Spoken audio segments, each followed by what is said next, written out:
I'll start. Catherine's got it for us. Excellent.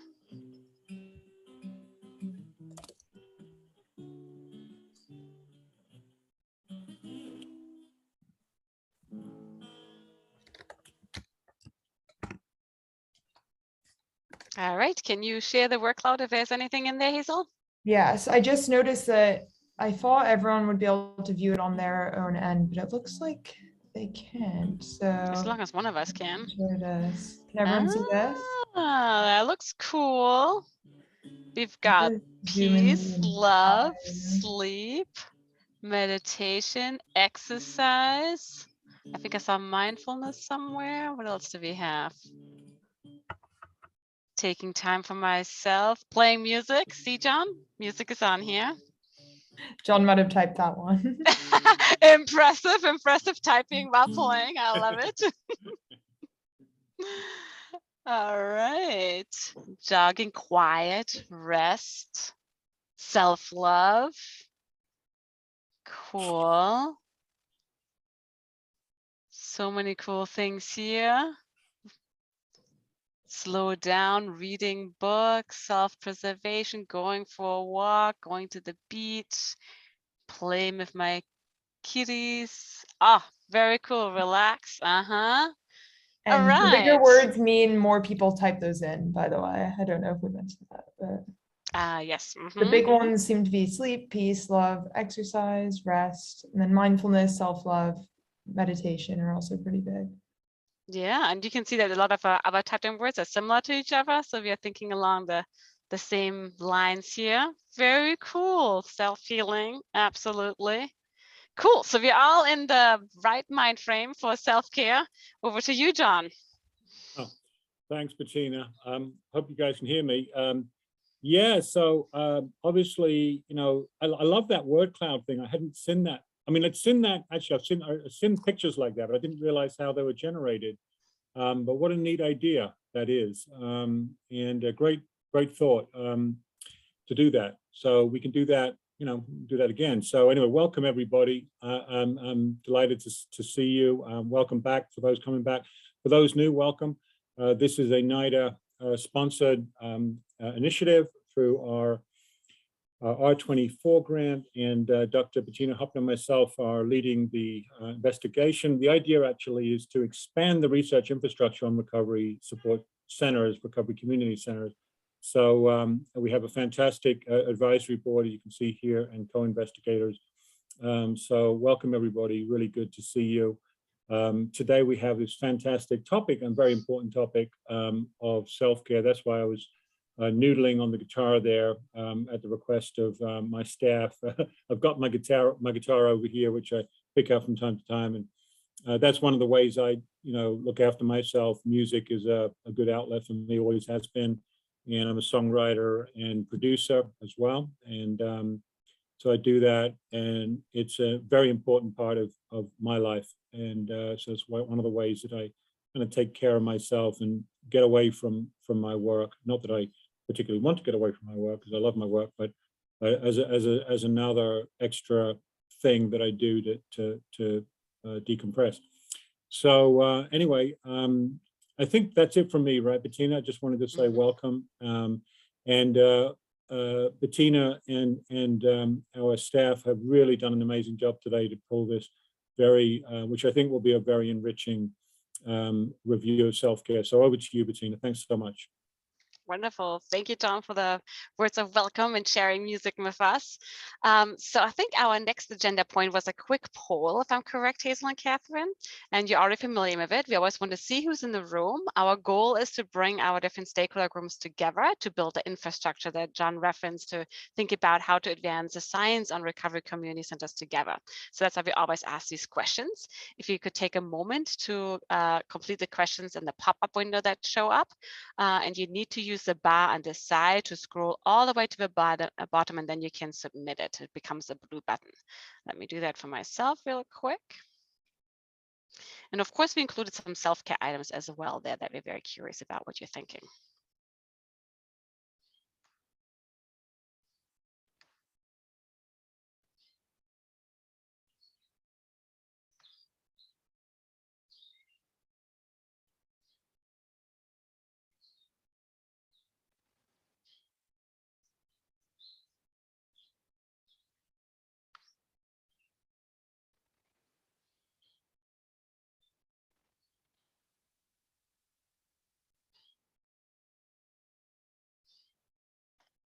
All right. I kind of wish now we had done a check all and apply for the complicating ones rather than having to choose one.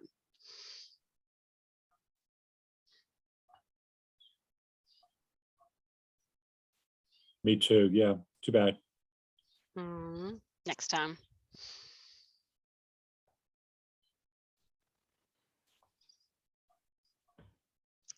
And when we are ready, Catherine, are you going to be the one who's going to be sharing the results with us?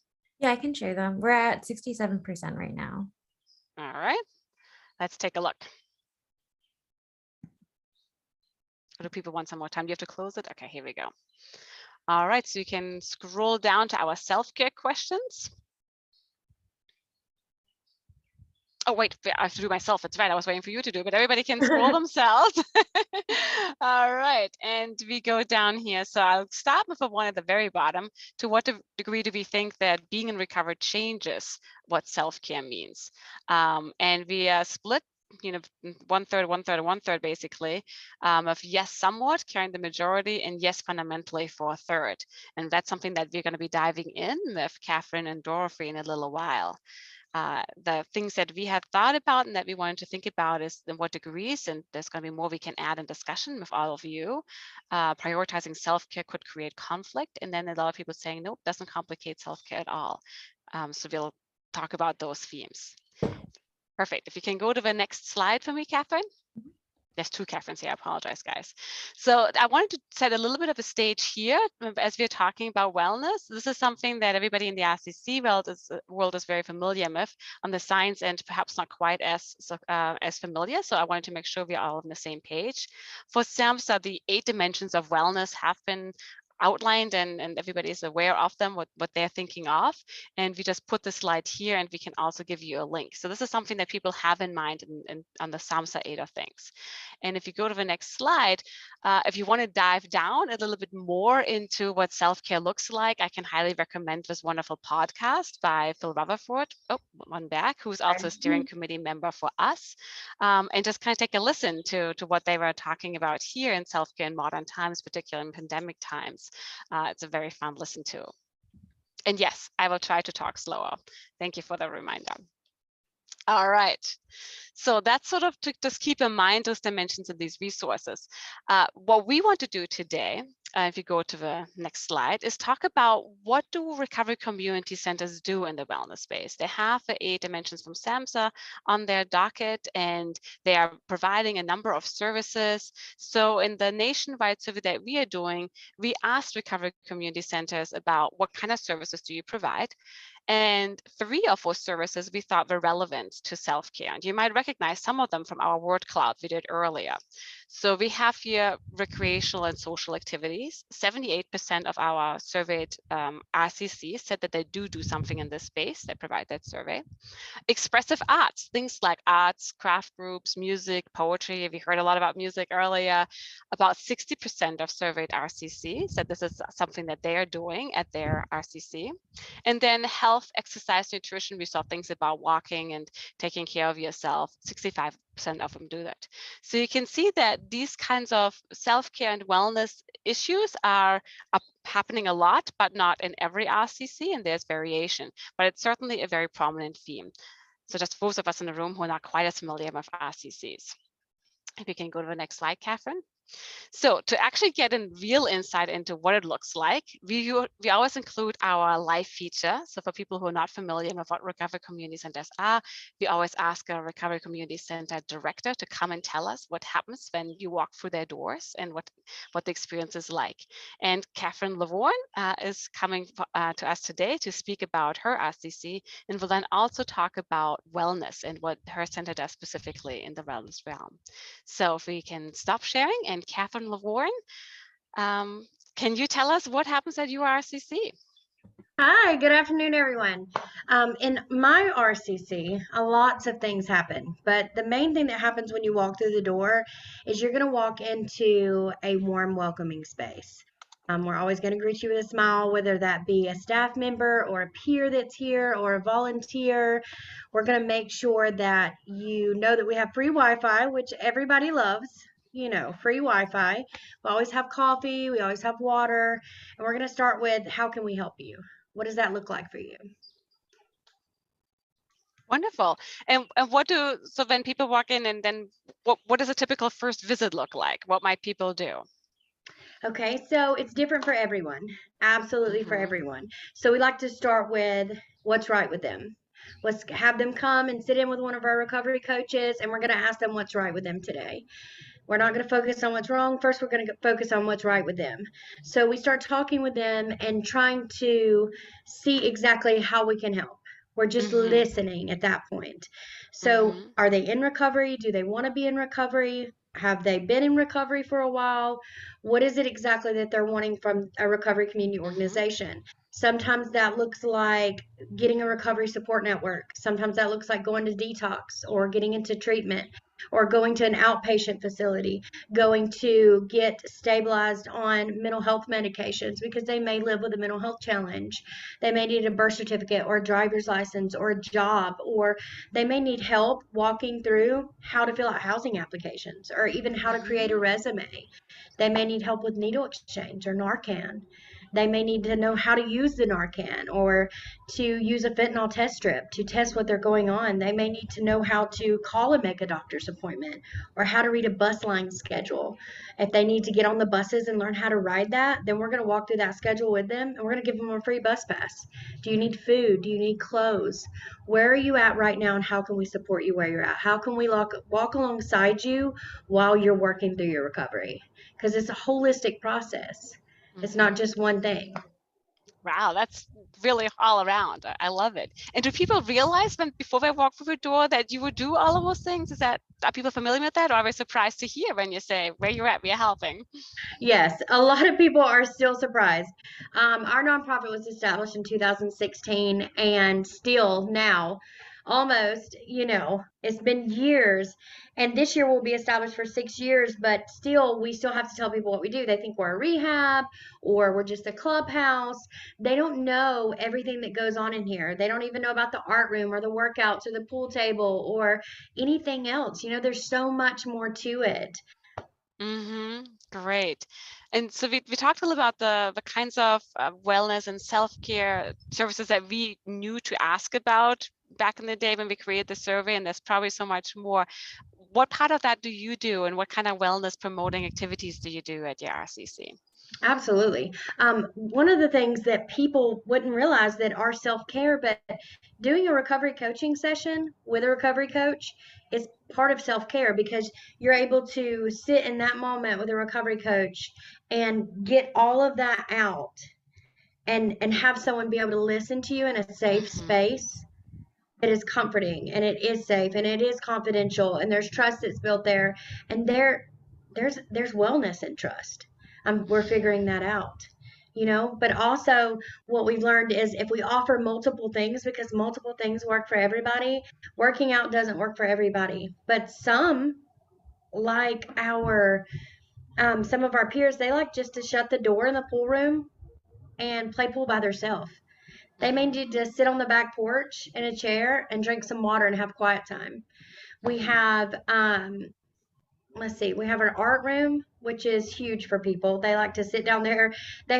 Which is one of my favorite things because I like to see how our minds work. We're so creative, right? Humans are so creative, but they can turn something out of nothing, whether that be a piece of jewelry or a plate or we don't want to throw anything away because everybody can make something out of that, so they get to go down there and turn on the music if they want to or not have any music, and they get to create in that moment, and that's a form of wellness. We also have workouts. For a lot of them, it's just being able to figure out what they even want to do for self-care and figure out what's going to help them. So we just make sure we can offer as many opportunities and suggestions so that they can try and figure out what's going to work for them. Right. Excellent. Thank you. And as you know, we also have Dorothy West here, and Dorothy is the director of the Center for Recovery and Wellness Resources in Houston, Texas. And so if we can get a spotlight on her too, Catherine Hazel, if you could. Perfect. Thank you. So I want to ask you too, so wellness is actually part of a title of your RCC. So it's important. Why did you decide to put it into the actual name? And how do you promote wellness at your RCC? Hello, everyone. My name is Dorothy West. I'm a person in long-term recovery. And I don't think you can have one without the other, tell you the truth.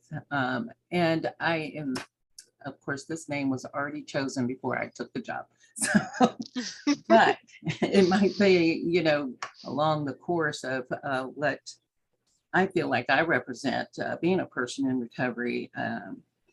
Our organization starts first with recovery language. I'm just like Catherine, I'm really, pleased to hear how her RCO is running, because it just sounds so similar to what we do as far as how we, engage individuals when they come into the center. We, we really present like a menu, because we have like a recovery cafe. So they come in and it's almost like our coaches kind of like they're walking into it. How can we help you? And they have a menu with all types of services and things that they may be interested in. So they get an opportunity to, just kind of pick what they want, pick what they want to do. And then that goes to the coaches, and we see what kind of assistance we could provide to help them carry out those particular items. We deal with a huge diverse culture here, and so it's really it really is different for everybody. So that's why we just had a smorgasbord of different things that they could choose from and what they wanted to do. We do a lot of the, like I said, the exercise, health and wellness and nutrition. We do retreats. We just, teach them how to get away and just decompress. Me, myself, I have to do that daily. So, but yeah. Because it gets a lot, right? So we need breaks, for sure. And now, so you saw our polling questions. What do you think? Do you think that being in recovery changes self-care? Is it the same? Does it complicate it? You mentioned that it's necessary, but does it look the same?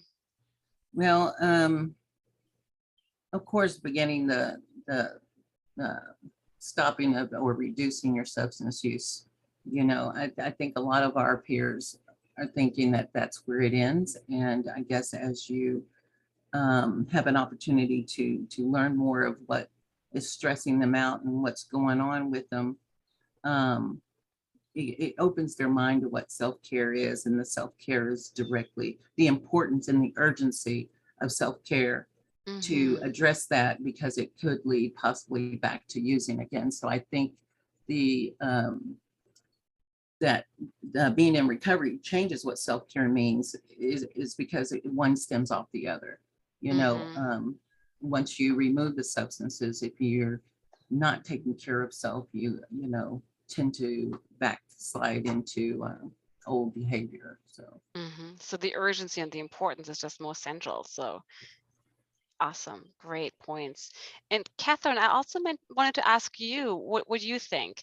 Do you agree with Dorothy? What were you thinking of when you were thinking about does the self-care look different in recovery or not?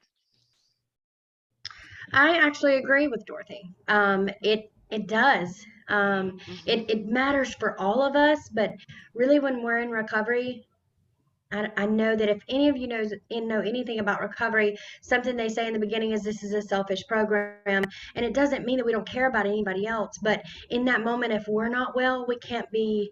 If we're not well, we can't be mothers who are well. We can't be sisters who are well. We can't be a spouse who is well. We can't be an employee that is well if we are not well. So we have to take that very, very importantly for ourselves. That is like my number one thing is you absolutely have to have that for our staff, for myself, for anyone living in recovery, because if you don't, being overwhelmed and lots of stress and not taking care of yourself physically, mentally, spiritually, that is one of the number one reasons why people go back to using, because they want to feel something or feel nothing or feel better or feel worse. And that just can't happen. We don't want that. as I saw John's comment here, put your own mask on first before helping others from the airplanes, right? Right. It's so Yes. that exactly, John. Thank you. Yes. That was a great analogy. And of course, that leads perfectly into our next segue as well. And I'm going to come back to you both, Catherine and Dorothy, right after Mary Ellen has got a chance to talk with us. So Mary Ellen Brown is a social worker and a scientist, and she was going to talk with us about the healthcare issues and the self-care issues that face those who are providing care a lot. And actually, we have some slides too. Catherine, if you can give me some slides on the results from our survey that I mentioned. So first of all, it's a peer workforce for directors of RCCs. 88% of them are in recovery themselves. And then there's larger and smaller RCCs, but on average, they have about 10 paid staff members, and then a huge volunteer base, about 13 volunteer staff members who are all peers. And they are all providing support for others who are in crisis while also managing their own recovery and hopefully keeping their own self-care and wellness in mind as well. So we wanted to think and talk a little bit about how do you manage that all? You know, that's a triple burden. How does that work in this space? And there isn't a lot of science, especially on the burden on those who work in the recovery field, and much less so even on, you know, some for mental health care workers, but much less so on a peer and volunteer workforce. So we've invited Mary Ellen to kind of talk to us about some of the concepts that are important in some of our best practice guidelines. Mary Ellen. Yes, thank you. It's good to see you all today, and thanks for the opportunity to share a bit about what I know. And as a social worker, and have been studying and thinking about this issue in our field of social work for a while now, because I'm engaged in community practice, and this is something that that we struggle with in our helping professions. And so I appreciate the opportunity to share a bit. Can we go to the first? There we go. Thank you. So I want to just talk a little bit starting about just compassion fatigue, burnout. We hear these terms, secondary trauma, so what do they actually mean? And again, when we're providing that, care and services, this type of field that we're in, it can lead to stress, anxiety, fear, strong emotions. And through the pandemic, these have been exacerbated. And so how we cope with these emotions really can affect our well-being and the care and services that we give to others while we're doing our job, and the care that we give to those that we're in relationships outside of work with. So, what is compassion fatigue? What is burnout? Compassion fatigue is something that occurs when we actually take on the suffering of those who've experienced stress or trauma. And so burnout is, associated with too much work and not enough resources to do that work well. But burnout can happen to anyone. In our helping professions, we're especially susceptible to compassion fatigue, again, which is really the cumulative sense of fatigue or dissatisfaction in our work. But it's because we're exposed often to suffering, right? Like the suffering of the people that we support and that we serve through our profession. And sometimes that can translate into secondary trauma. So when we're working with people who've experienced trauma, vicarious trauma, we expose ourselves to that. It can be triggering emotionally for us who, through the empathetic experience, or, again, maybe it's, kind of triggers some of our own trauma experiences. And so it's really important to pay attention to compassion fatigue, to burnout, to the symptoms of that, and practice self-care so that we can prevent some of the manifestation of these triggers, some of the manifestation of these challenges and stressors. And then here on the slide, I just have, some of the sort of things to pay attention to that are signs of compassion fatigue, including, when we have this physical, emotional, mental exhaustion, when we're feeling exhausted, it can kind of all come together in this cluster of experiences that also this constant emotional upheaval at home or in the workplace. This is something that if we're just experiencing a lot of stressors, that is something that can really turn into burnout. And too many pressures, again, not enough support. I see PTSD in the chat. Negative self-concepts, jobs, at your attitude when you come to work. We may become detached, apathetic, angry, hostile. If we could go to the next slide. So again, these are all symptoms of stress. The CDC defines these symptoms of stress that can be associated with burnout, that, you know, we really need to be checking in on. Are we feeling irritated? Are we angry? Are we in denial about, you know, some stressor or something that we're experiencing at work? Are we uncertain, nervous, anxious? Do we feel helpless, powerless? Do we lack motivation? Are we exhausted, overwhelmed, sad, depressed, have trouble sleeping, trouble concentrating? And while some of the, you know, we're human in life, we experience stressors. This is something that everyone experiences, but if we're not paying attention to that, we're not attending to that, again, these can really lead to some severe mental health issues. And so we've got to really think about and pay attention to, if we're feeling cynical, if we're feeling like ineffective, where is that coming from? And so one thing we can do, if we go to the next slide, is really think about building our own resilience and really incorporating self-care as a regular routine, as something that we are practicing intentionally in our lives, in our work, and really finding that balance across, I think Catherine mentioned earlier, you know, our physical, our mental, our emotional, our relational, spiritual, all these aspects of ourselves, finding that balance is really important. And so communicating when we have job stressors with our coworkers, with trusted colleagues, with our supervisors, you know, these are really important things to communicate so that you can problem solve if there are things that can be managed within your work environment. Thinking about those factors that are triggering or causing that stress and working collaboratively, you know, again, within your teams about how do we identify solutions to that. Asking about accessing mental health resources in your workplace. You know, the employers have these resources for you. And so making sure that you're aware of them and how to access them. And when you're a supervisor, making sure that you're providing those sort of supports and resources to your team. Again, identifying and accepting those things which you do not have control over, right? Recognizing that you're performing a crucial role and that you're doing the best you can with the resources available. When we're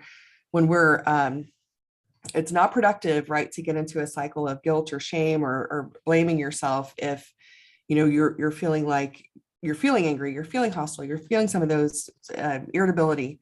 If we're just, you know, beating ourselves up over feeling that way, then we're not, that's not productive. So like, how do we sort of identify stressors, manage what we can, and then really practice and implement a self-care plan that will help prepare us when we are in times of stress and help build our resilience. We could go to the next slide.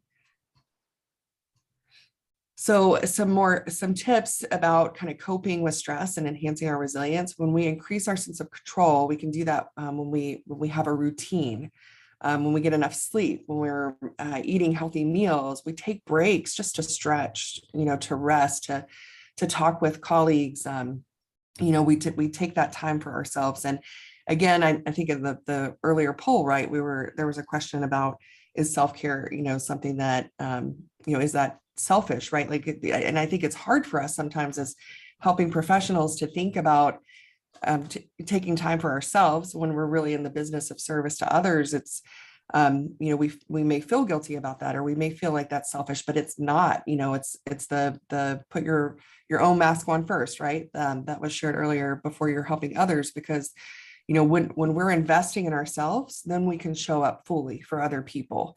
And so that's really, it's an important investment. It's a critical investment. And again, it helps to ensure that we're able to give what we need to give to this work. When we're outside of work, getting exercise, physical activity, if that's something that is restorative for you. And I do want to clarify that self-care is also not self-improvement. So, you know, really, when we think about the term self-care, it's restorative. It is, you know, it is really about, you know, doing something that is meaningful to you. You know, there were several people that said mindfulness, you know, meditation. So that may be something that is meaningful to you and that fills you up, fills your cup up, so that you, again, are restored and whole and you're well. The wellness is the other part of self-care that we're striving for. You know, if you can go outside, notice a flower, notice a bird, like notice something in your environment that brings you joy. It doesn't have to be it doesn't have to be something, it can be something very small. It can be something, just taking that moment to live in the moment and to notice the moment and to be connected is really important. If we could go to the next slide. So again, I mentioned like developing a self-care plan. Why do we do this? It's a preventative measure. It's a health, it's an investment in ourselves. It is a health and wellness strategy that can help prevent burnout. Again, we're at high risk of compassion fatigue, of vicarious trauma, and burnout. And so how do we mitigate that? How do we sort of manage that or prepare? Because we know we're going to be exposed to situations where we're called to do more and more, and sometimes with limited resources. So, again, really intentionally investing in ourselves, like coming up with a plan for self-care and committing to it, protecting time for it, putting it in your calendar. That's something, the team that I work with at my university, we actually have weekly meetings where we check in on a Monday and we check out on Friday. And part of that check-in is to verbalize like what our self-care plan is for that week. And then, we support each other along the way. And at the end of the week, we check in and say, how did that go? And again, if you didn't achieve everything you wanted, it's nothing to be, this is a growth, a process, something we're committed to. So it's not about, we help keep each other accountable, but it's not about like self-shaming or self-blaming if you didn't do what you hope to do. So we focus on, again, like establishing those goals, which can change from week to week, making sure that we incorporate them into our schedule, knowing that it's unique for each person and it's unique at each point in our life. So it may be something more in our, we need more balance and restoration in our physical self at one point, or spiritual self. Or a combination of those things, our relationships. And then when I speak about relationships too, I know that one of the things that is a challenge in the helping professions is like establishing healthy boundaries. And so, being able to have those sort of boundaries where you have like strong, healthy working relationships and you have a life outside of work is really important as well. But really, there's no one size fits all self-care plan. It's something that you establish for yourself. Again, it's based on the resources that you have, the things that are restorative and meaningful to you, your individual goals, aspirations, those unique activities that are coping mechanisms, strategies, again, to restore, to bring wellness and wholeness for you and your life and your situation. And so that's all I have to share right now. I am going to share some, we can stop the PowerPoint unless there's something after this, but I will share some resources in the chat that I also use. There's a burnout like self-assessment that I often will just do for myself every couple months just to check in and see, where am I? Maybe I'm not noticing, that I'm moving toward a space of burnout, and I need to pay attention to that. So there's a brief sort of self-inventory you can do to kind of see where you are.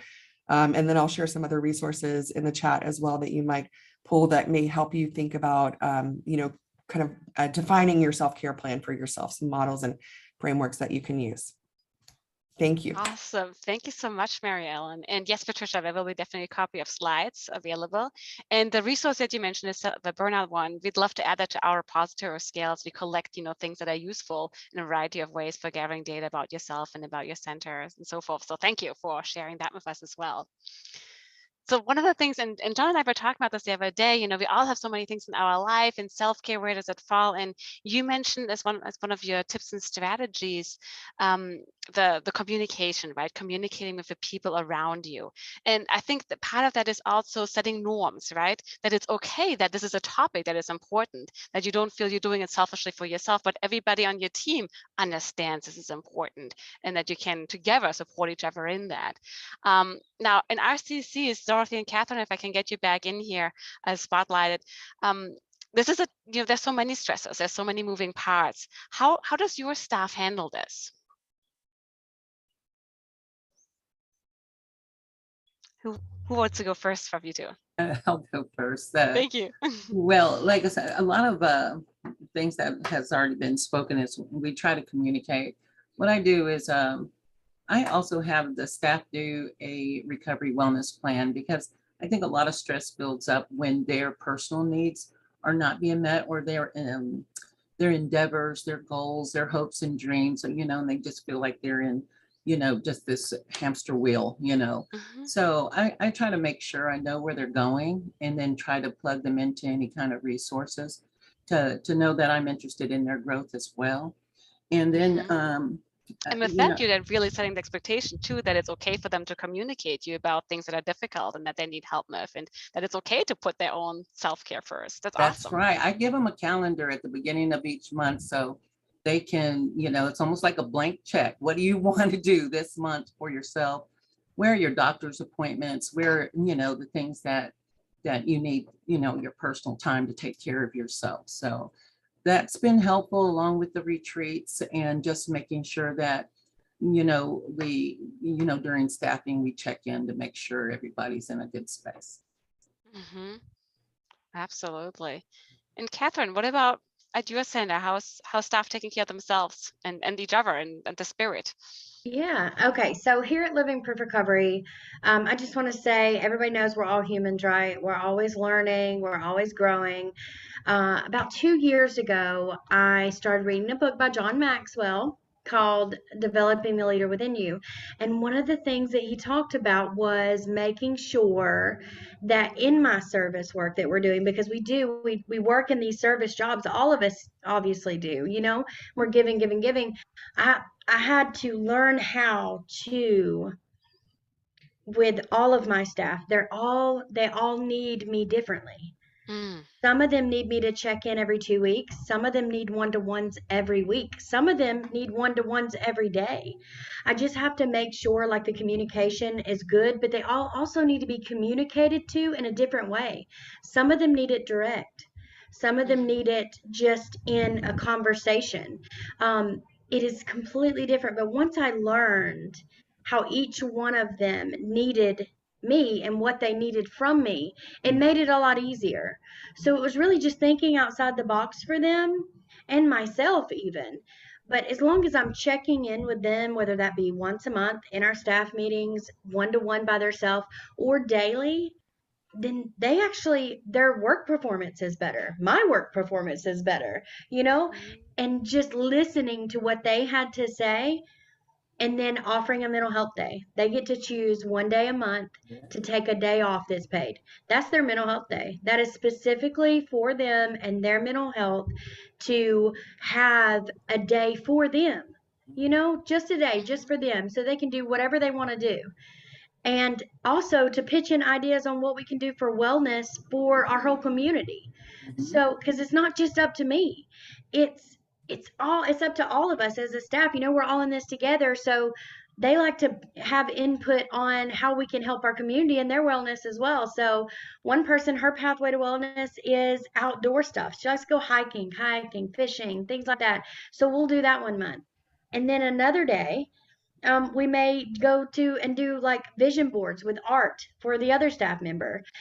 Everyone's different, but as long as you talk to your staff and you try to meet their needs as well, then they meet the needs of the community way better, because we're all in this together, right? If we listen, people will tell you what they need. Hmm. Awesome. Quick question. There was a question in chat. Oh, somebody already got it. John Maxwell, Developing the Leader in You. That was a question somebody wanted to follow up on. It is such a good book. It's an amazing book, and it comes with an assessment.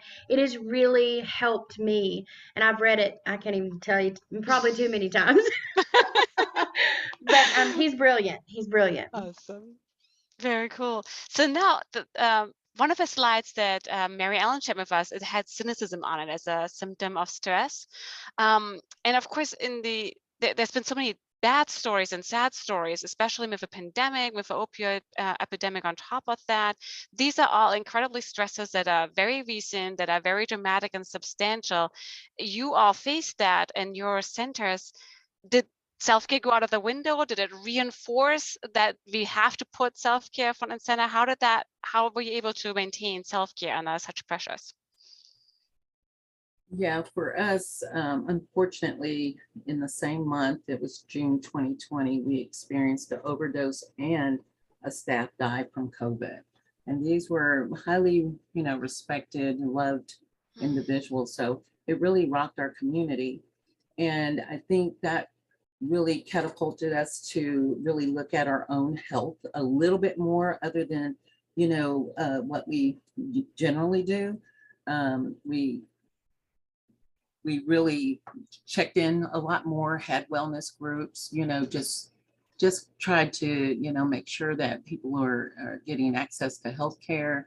Because again, I guess during the pandemic, you know, COVID seemed to be attacking individuals of color a little bit more. So it was like, you know, just to recognize, you know, different diversities and what they needed. And of course, we all needed, you know, something during that time, if not just to close down and work from home. You know, we did that occasionally as well. So it was a difficult time. And like I said, we just really tried to check in a little bit more with each other and make sure we got tested a lot, and just continue to be able to address the concerns of our participants here. So it didn't go out of the window. You still were able to keep it going. In fact, you realized even more the importance as you were going through. And yeah, that's terrible, listening to members of your community. Yeah, we developed you know, it helped us start looking at who we are as people, not as someone that had an OD or someone that is sick with a chronic disease. So it really started us at like a memorial that really reflects the life of this person. Who is this person, you know, outside of their addiction, outside of, you know, their issues. So it really had a big response to the community to celebrate their loved one's life. So that's what came out of it as well. That's great. Thank you, Dorothy. And Catherine, what did that look like for you all? For us, that was a very hard time. It was. Everything across our whole nation really just changed. Everything changed. So also in June of 2020, along with COVID and overdoses rising, I also stepped into the position. I've been here since inception of the nonprofit and our recovery center, but that was our director, our founder resigned. So that was also, I had to learn how to be a director. So that was a lot. That year was a lot. I'm just going to say it was a lot. But what I found out during that time is there was so much hurt and there was so much pain. There was so much, the overdose rate rose dramatically. The people relapsing, that rate rose dramatically.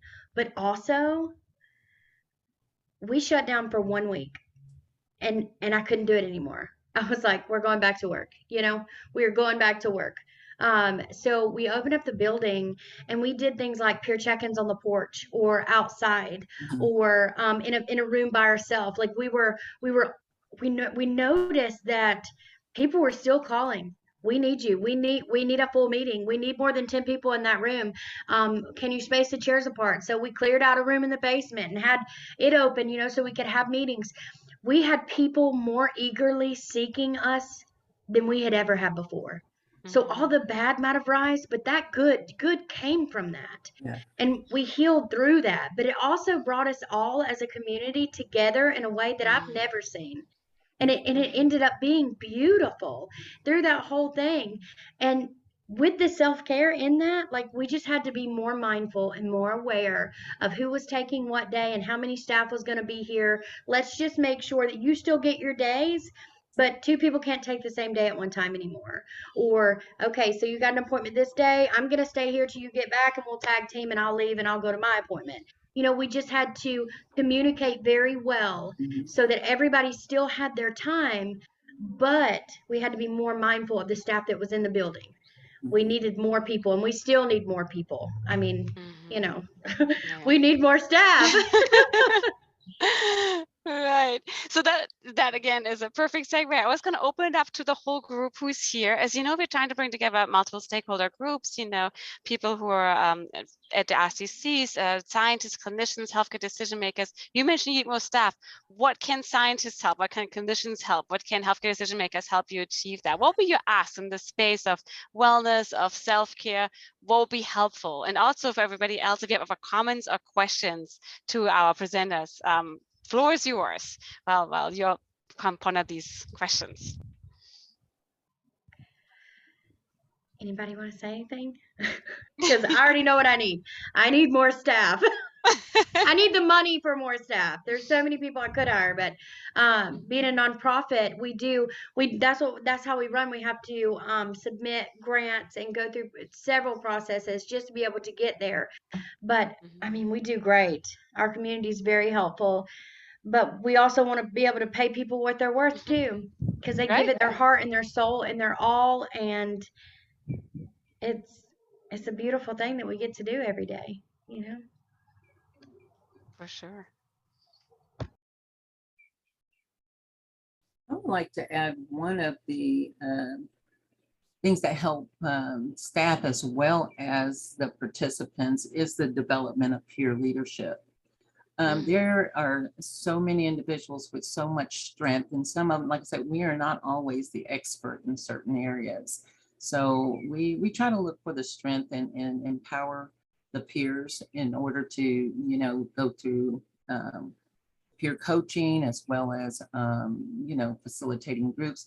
And that kind of eases up with limited staff. And I do understand that piece, but that peer leadership is just a powerful piece for us, because again, it kind of allows the participants some self-efficacy.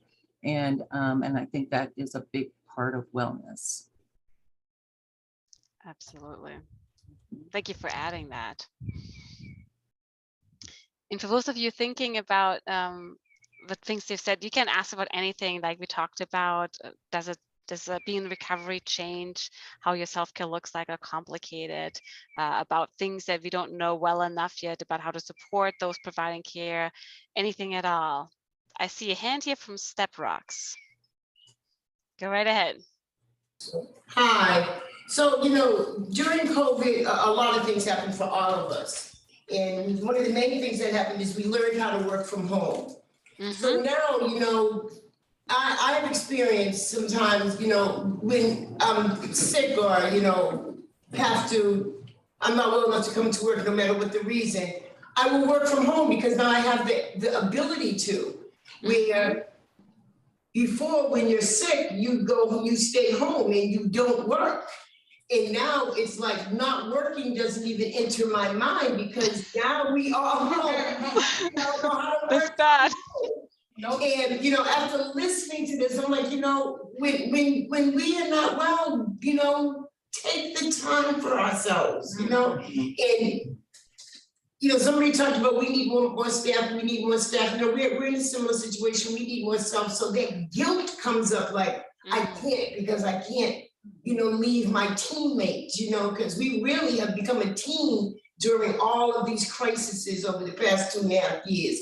And now you are true, not to say we weren't committed before, but now we're really committed to each other. And you don't want to leave somebody high and dry. So it's very difficult for me. I will speak for myself. It is very difficult for me to say I'm not going to. Right. You know, so I have to learn to do better with that.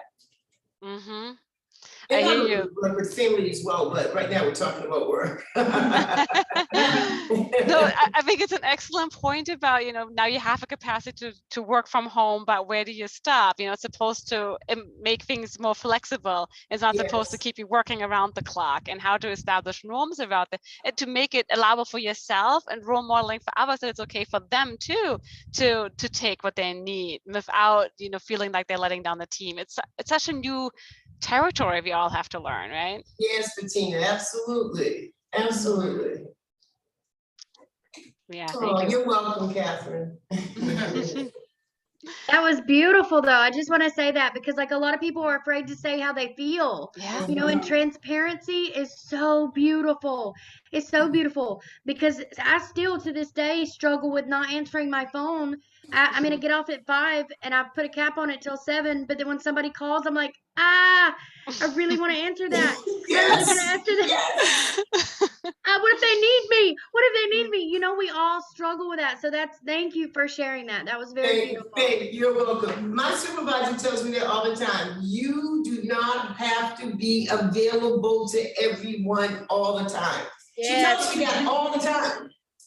You know, you know, I try to listen, but when that phone rings and you see, you know that recovery is going through something, you know, that empathetic part of you reaches for that phone. And I have to do better.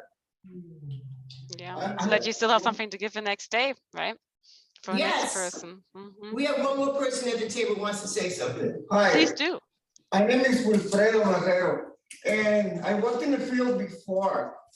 And when I want to express my feelings, I like to express them in my native language. And we need a lot of bilingual help. Bilingual. And that's why I'm here. Yes. Very true. Very true. Thank you. I'm done already. Where are I see a you? lot of thumbs up here. Where are you? Where am I? Yeah, where are you? I'm outside on my right outside my kitchen What to get city? some What- sunshine. What city? Very close. You guys are in Brockton, right? So I'm a couple miles down from you guys. No, we're in Roxbury. Roxbury. Okay. So Lakeville. Oh, Lakeville. So then she's in Massachusetts. Good for you.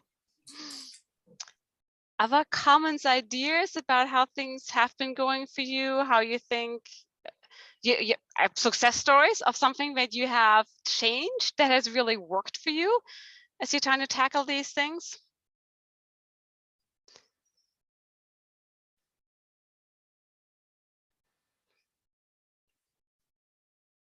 Oh, I see Christina. Hi, I'm Christina. I'm from St. Louis, the DBSA Empowerment Center.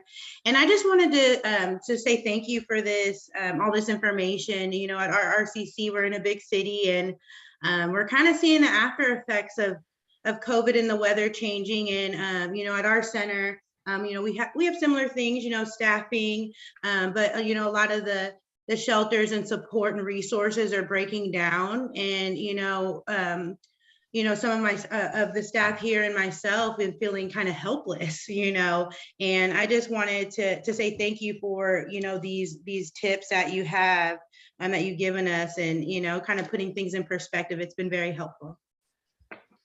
Thank you so much, Christina. All the credit there goes to Mary Ellen, who had the excellent feedback for us, and for Dorothy and Catherine for sharing their initiatives. And I love a mental health day and those kinds of things. And amazing. Thank you, Christina. I wanted to just thank you, as well as being asked to present, because this was a topic that was just so close to me. My husband been diagnosed with like 2 months to live just recently, as I just became a new ED here.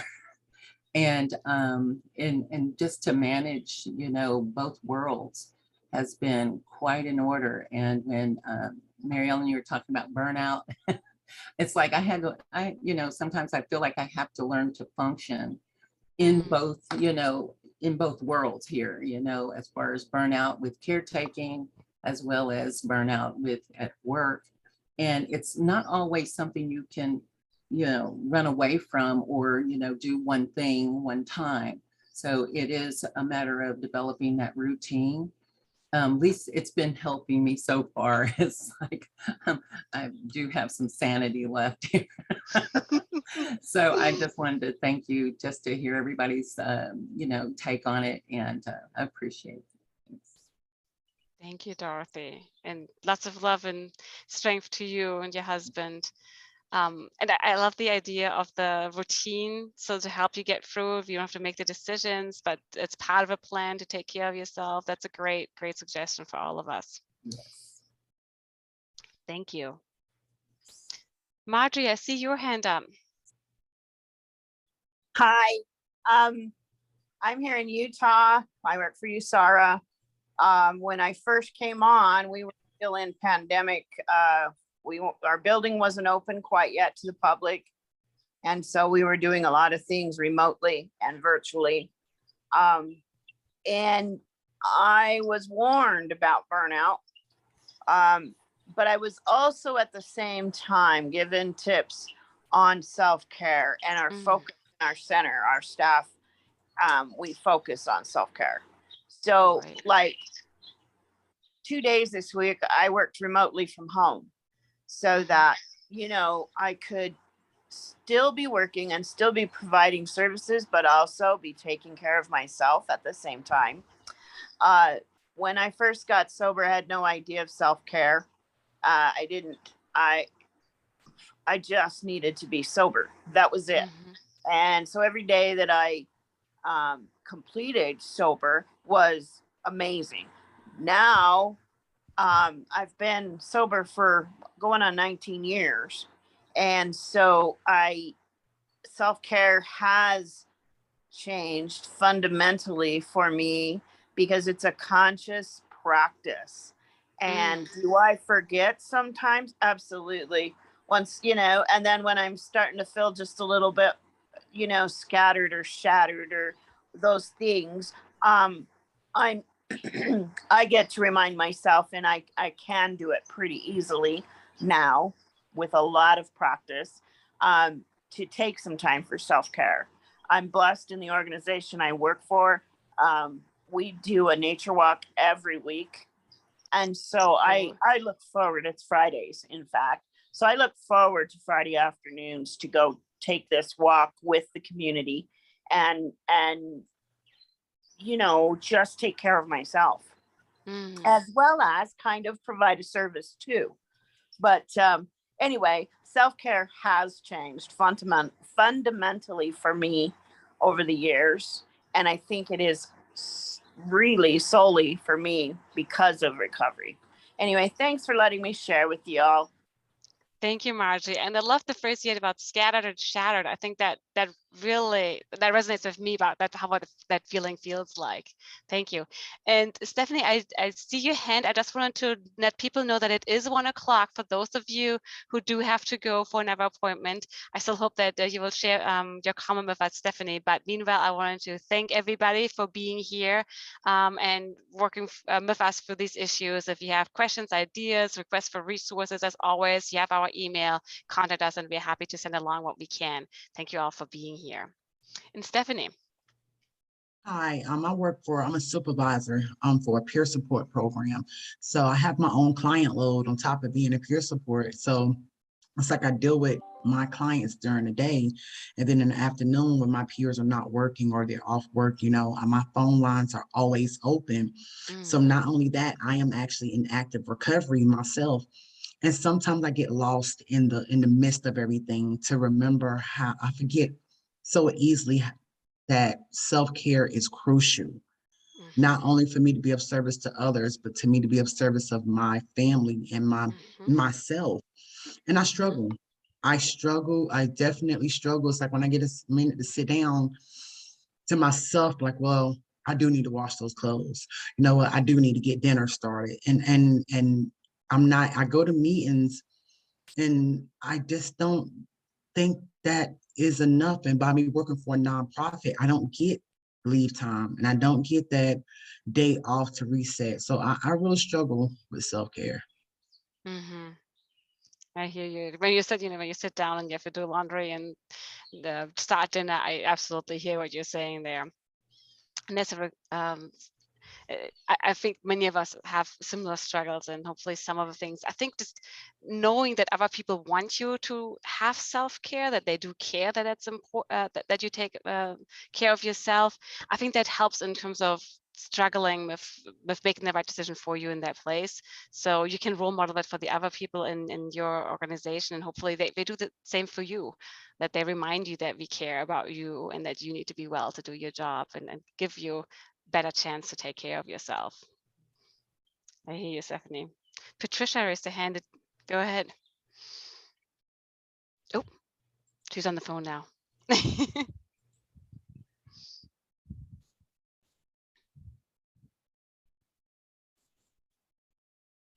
Patricia? Oh, I don't think she can speak right now. And Stephanie, in the chat here, there's a comment for you from Dawn as well.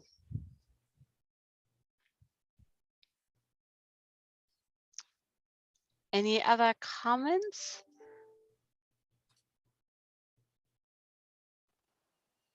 From anybody before we wrap up here?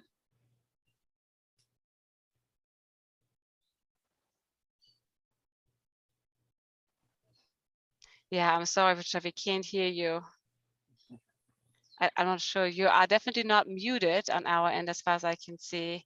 I don't know why the audio isn't working. I'm sorry. But thank you for being in the chat. All right. I think we will wrap it up at this point. I agree with you, Patricia. I think workplace culture is a huge part of it. And that's something all of us, each one of us can impact, right? And that's the good part in it, that we can all shift that needle a little bit to role modeling, self-care, taking care of each other. I absolutely agree with you, Patricia. All right, then I thank you all for being here as always. I wish you a fabulous weekend. I hope you enjoy the nature walk, what you were mentioning. I hope I can do a similar one later on as well. And next time we will see you all will be for a presentation by Dr. John Kelly, sort of like a review of what we have done in our project to date and some updated concepts. And that's going to be off our regular schedule. It won't be on the first Friday of next month. It'll be, I think, 2 weeks later. We'll send the link out when we send out the materials from today's talk on Monday. Thank you all for being here. Thank you.